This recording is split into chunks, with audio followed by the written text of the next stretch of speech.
എന്തിൻ്റെയൊക്കെ അർത്ഥം? നിനക്ക് പോകുന്നതിന് മുമ്പ് കുറച്ച് സന്തോഷം തന്നിട്ട് പോവാന്ന് വിചാരിച്ചു.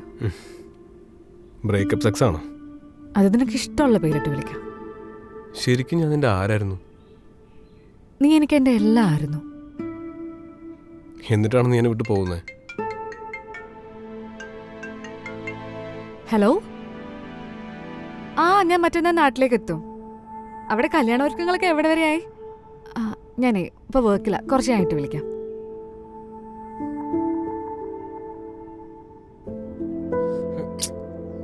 എന്തൊക്കെയാണ് നടക്കണേ? എടി നിനക്ക് നാണമില്ലേ? എടി ജീവിതത്തിൽ ആരോടെങ്കിലും എപ്പോഴെങ്കിലും ഒരു ആത്മാർത്ഥ കാണിക്കും. എന്നോട് ആത്മാർത്ഥ കാണിച്ചിരുന്നുണ്ടെങ്കിൽ നീ കല്യാണത്തിന് സമ്മതിക്കില്ലായിരുന്നു. ഇപ്പം ഈ കല്യാണം കഴിക്കാൻ പോകുന്നതിനോട് ഒരു ആത്മാർത്ഥ കാണിച്ചിരുന്നുണ്ടെങ്കിൽ ഈ മൊമെന്റ്, ഈ ടൈം അത് നമ്മളോട് സ്പെൻഡ് ചെയ്യില്ലായിരുന്നു. നാളെ നീ ഒരു പെണ്ണിനെ കല്യാണം കഴിച്ചിട്ട് അവൾക്ക് ഇതിനു മുമ്പ് ഒരു റിലേഷൻഷിപ്പ് ഉണ്ടായിരുന്നു എന്ന് പറഞ്ഞാൽ നീ അവളോട് ക്ഷമിക്കോ?